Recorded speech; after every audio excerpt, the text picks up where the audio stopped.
ஓம் சாந்தி 2/7/2025.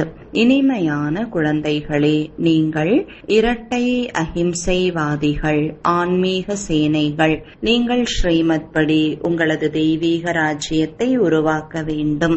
கேள்வி: ஆன்மீக சேவாதாரி குழந்தைகளாகிய நீங்கள் எந்த விஷயத்தின் எச்சரிக்கையை அனைவருக்கும் கொடுக்கிறீர்கள்? பதில்: நீங்கள் இது அதே மகாபாரத போரின் நேரமாகும் என்று அனைவருக்கும் எச்சரிக்கை கொடுக்கிறீர்கள். இப்பொழுது இந்த பழைய உலகம் அழிய போகிறது. தந்தை புதிய உலகத்தை உருவாக்கி கொண்டிருக்கிறார். விநாசத்திற்கு பிறகு வெற்றி முழக்கம் ஏற்படும். விநாசத்திற்கு முன்னதாக அனைவருக்கும் தந்தையின் அறிமுகம் எப்படி கிடைக்குமாறு செய்யலாம் என்பது பற்றி நீங்கள் தங்களுக்குள் ஒன்று சேர்ந்து ஆலோசிக்க வேண்டும். பாடல்: இரவெல்லாம் தூங்கி கழித்தீர்கள். ஓம் சாந்தி. உயர்ந்ததிலும் உயர்ந்தவர் இறைவன் ஆவார் என்பதை தந்தை புரிய வைத்துக் கொண்டிருக்கிறார். பிறகு அவரை உயர்ந்ததிலும் உயர்ந்த தளபதி என்று வேண்டுமானாலும் கூறலாம். ஏனென்றால் நீங்கள் சேனைகள் அல்லவா. உங்களுடைய சுப்ரீம் கமாண்டர் யார்? 2 சேனைகள் உள்ளன என்பதை அறிந்துள்ளீர்கள். அது ஸ்தூல படை, நீங்கள் ஆன்மீக படை. அது எல்லைக்குட்பட்டது. நீங்கள் எல்லை இல்லாத படையினர். உங்களில் கமாண்டர் கூட இருக்கிறார், ஜெனரல் கூட இருக்கிறார், லெப்டினன்ட் கூட இருக்கிறார்.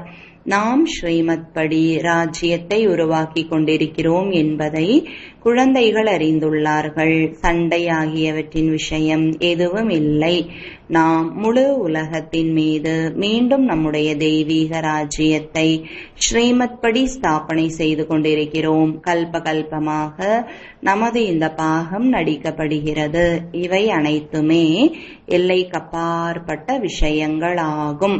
அந்த யுத்தங்களில் இந்த விஷயங்கள் கிடையாது. உயர்ந்ததிலும் உயர்ந்தவர் தந்தை ஆவார். அவரை மந்திரவாதி, ரத்தின வியாபாரி, ஞானக்கடல் என்றும் கூறுகிறார்கள். தந்தையின் மகிமை அளவற்றது. நீங்கள் புத்தியின் மூலமாக தந்தையை நினைவு செய்ய வேண்டும். மாயை நினைவை மறக்கச் செய்கிறது. நீங்கள் இரட்டை அகிம்சையாளர்கள், ஆன்மீக சேனை ஆவீர்கள். நாம் நமது ராஜ்யத்தை எப்படி ஸ்தாபனை செய்ய வேண்டும் என்ற இதே சிந்தனை உங்களுக்கு உள்ளது. நாடகம் அவசியம் செய்விக்கும். புருஷார்த்தம் செய்ய வேண்டி உள்ளது அல்லவா? நல்ல நல்ல குழந்தைகள் தங்களுக்குள் ஆலோசனை செய்ய வேண்டும். மாயையோடு உங்களுடைய யுத்தம் கடைசி வரை நடந்து கொண்டே இருக்கும். அவசியம் மகாபாரத போர் நிகழப்போகிறது என்பதை அறிந்துள்ளீர்கள். இல்லை என்றால் பழைய உலகத்தின் விநாசம் எவ்வாறு ஆகும்? பாபா நமக்கு ஸ்ரீமத் அளித்து கொண்டிருக்கிறார். குழந்தைகளாகிய நாம் மீண்டும் நமது ராஜ்ய பாக்கியத்தை உருவாக்க வேண்டும். இந்த பழைய உலகத்தின் விநாசம் மீண்டும் நடந்து பாரதத்தில் வெற்றி முழக்கமாக வேண்டியுள்ளது. அதற்காக நீங்கள் கருவியாக உள்ளீர்கள். எனவே தங்களுக்குள் சந்திக்க வேண்டும். எப்படியெல்லாம் நாம் சேவை செய்யலாம். இப்பொழுது இந்த பழைய உலகம் விநாசமாக போகிறது என்ற அனைவருக்கும் தந்தையின் செய்தியை கூற வேண்டும். தந்தை புதிய உலகை உருவாக்கி கொண்டிருக்கிறார். லௌகீக தந்தை கூட புதிய வீடு கட்டுகிறார் என்றால் குழந்தைகள் மகிழ்ச்சி அடைகிறார்கள். பழைய உலகின் விநாசம் எதிரிலேயே உள்ளது.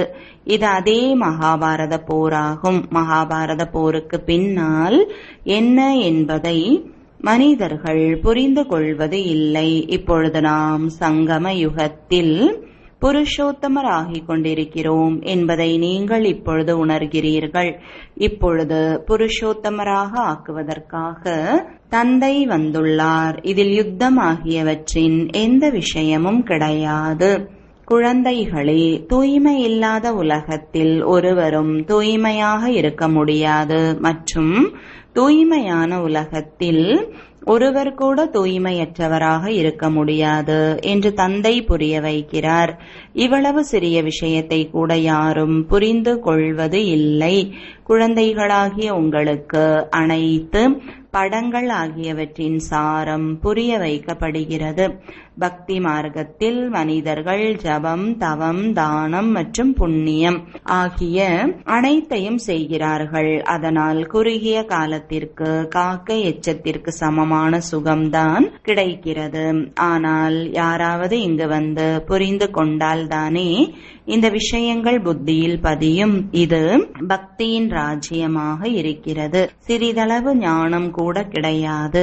எப்படி தூய்மையற்ற உலகத்தில் தூய்மையானவர் ஒருவரும் கிடையாதோ அதே போல ஞானம் கூட ஒருவரை தவிர வேறு யாரிடமும் இல்லை. வேத சாஸ்திரம் ஆகிய அனைத்தும் பக்தி மார்க்கத்தினுடையது. ஏனிப்படி இறங்க வேண்டியுள்ளது. இப்பொழுது நீங்கள் பிராமணர்கள் ஆகியுள்ளீர்கள். இதில் வரிசை கிரமமான சேனை உள்ளது. மிக முக்கியமான கமாண்டர், கேப்டன், ஜெனரல் ஆகியோராக இருப்பவர்கள் தங்களுக்குள் சந்தித்து ஆலோசிக்க வேண்டும். நாம் பாபாவின் செய்தியை எவ்வாறு கொடுக்கலாம்? இறை தூதர் அல்லது குரு ஒருவர்தான் என்பது குழந்தைகளுக்கு புரிய வைக்கப்பட்டுள்ளது. மற்றது அனைத்தும் பக்தி மார்க்கத்தினுடையது. நீங்கள் சங்கம யுகத்தினர் ஆவீர்கள். லட்சியம், நோக்கமான இந்த லக்ஷ்மி நாராயணர் முற்றிலும் சரியானது. பக்தி மார்க்கத்தில் சத்யநாராயணருடைய கதை, மூன்றாவது கண்ணின் கதை, அமர கதையை கூறுகிறார்கள். இப்பொழுது தந்தை உங்களுக்கு உண்மையான சத்யநாராயணருடைய கதையை கூறிக்கொண்டிருக்கிறார். பக்தி மார்க்கத்தில் இருப்பது கடந்துவிட்ட விஷயங்கள். யார் வாழ்ந்து சென்று விட்டனரோ அவர்களுக்கு பின்னால் ஆலயங்களை கட்டுகிறார்கள். எப்படி சிவபாபா இப்பொழுது உங்களுக்கு கற்பித்துக் கொண்டிருக்கிறார். பின்னர் பக்தி மார்க்கத்தில் நினைவார்த்தம் அமைப்பார்கள். சத்யுகத்தில் சிவன் அல்லது லக்ஷ்மி நாராயணர் ஆகியோரின் எந்த படமும் இருக்காது. ஞானம் முற்றிலும் தனியானது, பக்தி தனியாகும். எனவே தந்தை தீயதை கேட்காதீர்கள், தீயதை பேசாதீர்கள் என்று கூறியுள்ளார். குழந்தைகளாகிய உங்களுக்கு இப்பொழுது எவ்வளவு மகிழ்ச்சி இருக்கிறது. புதிய உலகம் உருவாகி கொண்டிருக்கிறது. சுகதாமத்தின் ஸ்தாபனையின் பொருட்டு பாபா நமக்கு மீண்டும் கட்டளை அளித்துக் கொண்டிருக்கிறார். அதில் கூட தூய்மையாகுங்கள் என்று முதல் கட்டளையை அளிக்கிறார். அனைவரும் தூய்மையற்றவர்கள் அல்லவா? எனவே நல்ல நல்ல குழந்தைகள் தங்களுக்குள் ஒன்று சேர்ந்து சேவையை எப்படி அதிகரிக்கலாம், ஏழைகளுக்கு எப்படி செய்தி அளிக்கலாம் என்று ஆலோசிக்க வேண்டும். தந்தையோ முந்தைய கல்பத்தை போல வந்துள்ளார். தன்னை ஆத்மா என்று உணர்ந்து தந்தையாகிய என்னை நினைவு செய்யுங்கள் என்று கூறுகிறார். ராஜாங்கம் அவசியம் ஸ்தாபனையாக வேண்டியுள்ளது. அவசியம் புரிந்து கொள்வார்கள். தேவி தேவதா தர்மத்தினராக இல்லை என்றால் புரிந்து கொள்ள மாட்டார்கள். விநாச காலத்தில் இறைவனிடம் அன்பு இல்லாத புத்தியுடையவர்களாக இருப்பார்கள் அல்லவா? அவர் நமது தலைவர் என்பதை குழந்தைகளாகிய நீங்கள் அறிந்துள்ளீர்கள். எனவே நீங்கள் விகாரத்தில் போகக்கூடாது, சண்டை சச்சரவும் செய்யக்கூடாது. உங்களுடைய பிராமண தர்மம் உயர்ந்தது ஆகும். அவர்கள் சூத்ர தர்மத்தினர், நீங்கள் பிராமண தர்மத்தினர். நீங்கள் உச்சி குடுமி, அவர்கள் கால் குடுமிக்கும் மேலே இருப்பவர் உயர்ந்ததிலும் உயர்ந்த நிராகார பகவான். இந்த கண்களால் பார்க்க முடியாத காரணத்தினால் விராட ரூபத்தில் பிராமணர்கள் மற்றும் சிவபாபாவை காண்பிப்பது இல்லை. தேவதை, க்ஷத்ரியர், வைஷ்யர் மற்றும் சூத்ரர் என்று மட்டுமே கூறுகிறார்கள். யார் தேவதை ஆகிறார்களோ அவர்களே மீண்டும் புனர்ஜென்மம் எடுத்த க்ஷத்ரியர், வைஷ்யர் மற்றும் சூத்ரர் ஆகிறார்கள். விராட ரூபத்தின் பொருள் கூட யாருக்கும் தெரியாது. இப்பொழுது நீங்கள் புரிந்துள்ளீர்கள். எனவே சரியான சித்திரத்தை உருவாக்க வேண்டும். சிவபாபாவும் காண்பிக்கப்பட்டுள்ளது மற்றும் பிராமணர்களையும் காண்பித்துள்ளீர்கள். தன்னை ஆத்மா என்று உணர்ந்து தந்தையை நினைவு செய்யுங்கள் என்ற இந்த செய்தியை நீங்கள் இப்பொழுது அனைவருக்கும் அளிக்க வேண்டும். செய்தி அளிப்பது உங்களுடைய வேலையாகும். எப்படி தந்தையின் புகழ் அளவற்றதோ அதே போல பாரதத்திற்கும் கூட மிகுந்த மகிமை உள்ளது. இது கூட யாராவது 7 நாட்கள் கேட்டால்தான் புத்தியில் பதியும், நேரமில்லை என்கிறார்கள். அரை கல்பம் கூப்பிட்டு கொண்டே வந்துள்ளீர்கள். இப்பொழுது அவர் நடைமுறையில் வந்துவிட்டுள்ளார். தந்தை வர வேண்டியதே கடைசியில்தான். இதுவும் பிராமணர்களாகிய நீங்கள் வரிசை கிரமமாக முயற்சிக்கு ஏற்றபடி புரிந்துள்ளீர்கள். படிப்பு ஆரம்பித்த உடனேயே நம்பிக்கை ஏற்பட்டது. நாயகன் வந்துள்ளார். யாரை நீங்கள் அழைத்து கொண்டிருந்தீர்களோ அவசியம் ஏதாவது ஒரு சரீரத்தில் வந்திருக்க கூடும். அவருக்கு தனக்கென்று சரீரம் கிடையாது. நான் இவருக்குள் பிரவேசம் செய்து குழந்தைகளாகிய உங்களுக்கு சிருஷ்டி சக்கரத்தின் படைப்பவர் மற்றும் படைப்பின் ஞானத்தை தருகிறேன் என்று தந்தை கூறுகிறார். இது வேறு யாருக்கும் தெரியாது. இது கல்வியாகும். மிகவும் சுலபமாக ஆக்கி புரிய வைக்கிறார். நான் உங்களை எவ்வளவு செல்வந்தர்களாக ஆக்குகிறேன் என்று பாபா கூறுகிறார். கல்ப கல்பமாக உங்களைப் போல தூய்மையானவர்கள் மற்றும் சுகமானவர்கள் வேறு யாரும் கிடையாது. குழந்தைகளாகிய நீங்கள் இந்த சமயம் அனைவருக்கும் ஞான தானம் அளிக்கிறீர்கள். தந்தை உங்களுக்கு ரத்தினங்களின் தானம் அளிக்கிறார். நீங்கள் மற்றவர்களுக்கு அளிக்கிறீர்கள். பாரதத்தை சொர்க்கமாக ஆக்குகிறீர்கள். நீங்கள் உங்களுடைய உடல் மனம் பொருளால் ஸ்ரீமத் படி பாரதத்தை சொர்க்கமாக ஆக்கிக் கொண்டிருக்கிறீர்கள். எவ்வளவு உயர்ந்த காரியமாகும். நீங்கள் மறைமுகமான சேனையாவீர்கள். யாருக்கும் தெரியாது நாம் உலகின் அரசாட்சியை பெற்றுக் கொண்டிருக்கிறோம் என்பதை நீங்கள் அறிந்துள்ளீர்கள். ஸ்ரீமத் மூலமாக சிறந்தவர்களாக ஆகிறீர்கள். என் ஒருவனை நினைவு செய்யுங்கள் என்று இப்பொழுது தந்தை கூறுகிறார். கிருஷ்ணரோ கூற முடியாது. அவரோ இளவரசராக இருந்தார். நீங்கள் இளவரசராகிறீர்கள் அல்லவா? சத்யுக திரேதா யுகத்தில் தூய்மையான இல்லற மார்க்கம் இருக்கும். தூய்மையற்ற ராஜாக்கள் தூய்மையான ராஜா ராணியான லக்ஷ்மி நாராயணருக்கு பூஜை செய்கிறார்கள். தூய்மையான இல்லற மார்க்கத்தினரின் ராஜ்யம் நடக்கிறது. பிறகு ஏற்படுவது தூய்மையற்ற இல்லற மார்க்கம். பாதி பாதி ஆகும் அல்லவா? பகல் மற்றும் இரவு லட்சக்கணக்கான வருடங்களின் விஷயமாக இருந்திருந்தால் பிறகு பாதி பாதியாக ஆக முடியாது. லட்சக்கணக்கான வருடங்களாக இருந்திருந்தால் உண்மையில் தேவதா தர்மத்தினராக இருந்து தங்களை இந்து என்று அழைத்துக் கொள்பவர்களின் எண்ணிக்கை மிக அதிகமாக இருக்க வேண்டும், கணக்கற்றதாக இருக்க வேண்டும். இப்பொழுதோ கணக்கிடுகிறார்கள் அல்லவா? இது நாடகத்தில் பொருந்தியுள்ளது, மீண்டும் நடக்கும். மரணம் எதிரிலேயே உள்ளது. இது அதே மகாபாரத போர். எனவே தங்களுக்குள் ஒன்று சேர்ந்து சேவையின் திட்டம் தீட்ட வேண்டும். சேவை செய்து கொண்டே இருக்கிறீர்கள். புது புது படங்கள் வெளிப்படுகின்றன. கண்காட்சி கூட செய்கிறீர்கள். நல்லது. பிறகு என்ன செய்யலாம்? ஆன்மீக மியூசியம் அமையுங்கள். பார்த்துவிட்டு சென்றார்கள் என்றால் மற்றவர்களை அனுப்புவார்கள். ஏழைகள் அல்லது பணக்காரர்கள் தர்மத்திற்கு என்று ஒதுக்குகிறார்கள் அல்லவா? பணக்காரர்கள் அதிகமாக ஒதுக்குவார்கள். இங்கும் அவ்வாறே. ஒருவர் 1000 தருவார், ஒருவர் குறைவாக, ஒருவரோ 2 ரூபாய் கூட அனுப்பிவிடுகிறார். 1 ரூபாய்க்கு செங்கல் வாங்குங்கள். 1 ரூபாயை 21 பிறவிகளுக்கு சேமிப்பு செய்து விடுங்கள். இது மறைமுகமாக இருக்கிறது.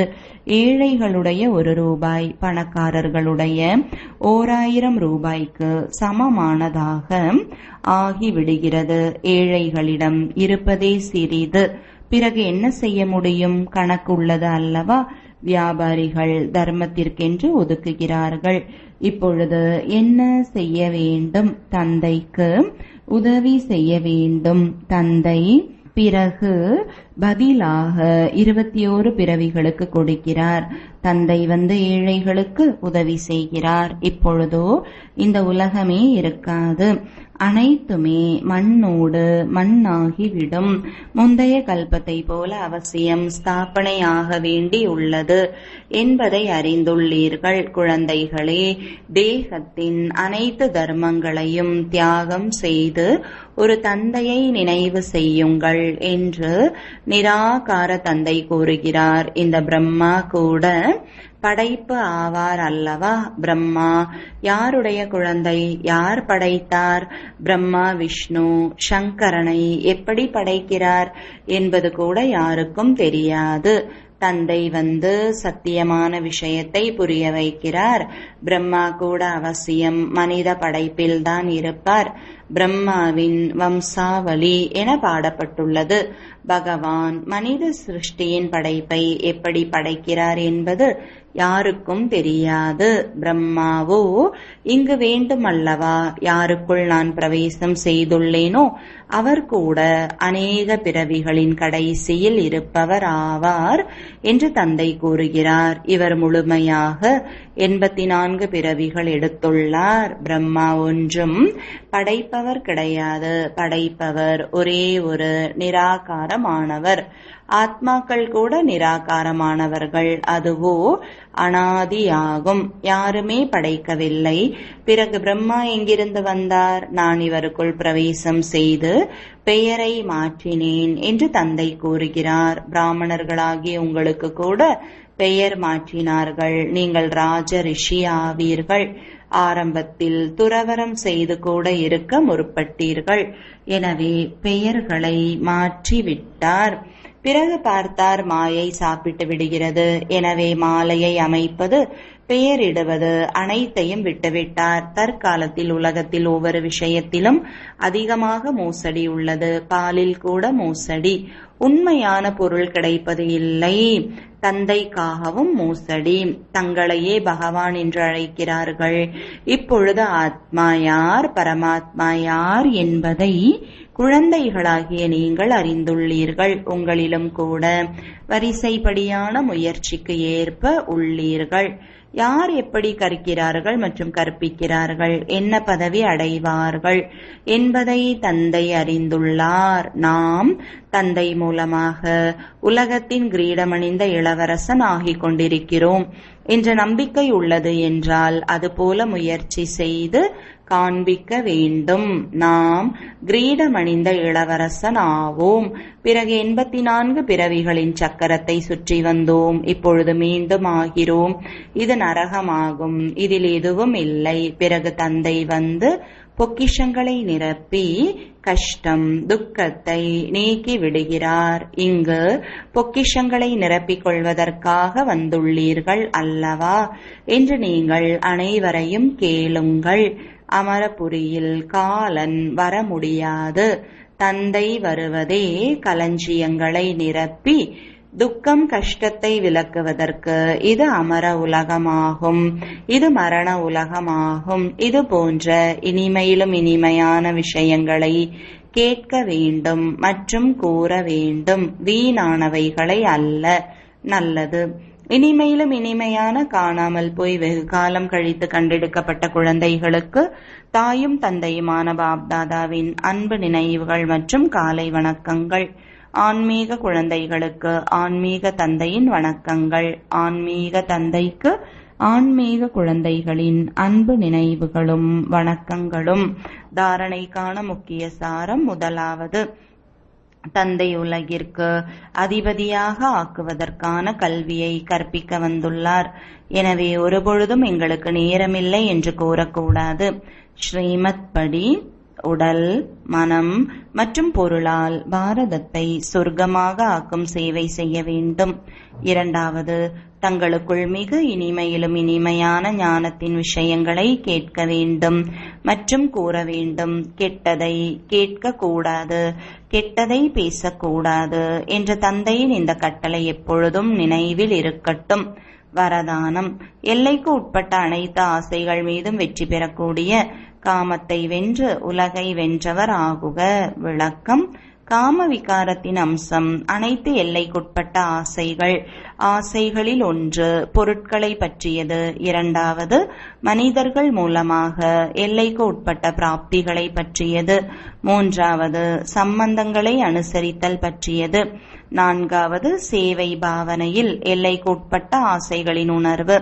எந்த ஒரு மனிதர் அல்லது பொருள் மீதும் விசேஷமாக கவரப்படுவது. ஆசை இல்லை, ஆனால் பிடித்திருக்கிறது. இதுவும் காம விகாரத்தின் அம்சம்தான். எப்போது இந்த சூக்ஷ்ம அம்சம் கூட முடிந்து போகிறதோ அப்பொழுது காமத்தை வென்று உலகை வென்றவர் என சொல்வார்கள். ஸ்லோகன்: இதயத்தின் உணர்வு மூலம் திலாராம் பாபாவின் ஆசீர்வாதங்களை பெறுவதற்கு அதிகாரி ஆகுங்கள். அவ்யக்த சமிஞ்சை: எண்ணங்களின் சக்தியை சேமிப்பு செய்து சிறந்த சேவைக்கு கருவியாகுங்கள். மனம் தானே ஒரு சூக்ஷ்ம சக்தியாக உள்ளது. அது கட்டுப்பாட்டில் இருக்க வேண்டும், அதாவது கட்டளைப்படி காரியமாற்ற வேண்டும். அப்போதுதான் பாஸ்விதானர் அல்லது ராஜ்ய அதிகாரி ஆகிவிடுவீர்கள். சங்கல்ப சக்தியை சேமிப்பதற்கு எதை யோசிக்கிறீர்களோ அதையே செய்யுங்கள். நிறுத்து என்றதும் நின்றுவிட வேண்டும். சேவையை பற்றி யோசித்தால் உடனே சேவையில் ஈடுபட்டு விட வேண்டும். பரம்தாமத்தை பற்றி யோசித்தீர்கள் என்றால் உடனே பரம்தாமம் சென்று சேர்ந்து விட வேண்டும். அந்த மாதிரி கட்டுப்படுத்தும் சக்தியை அதிகப்படுத்துங்கள். ஓம் சாந்தி.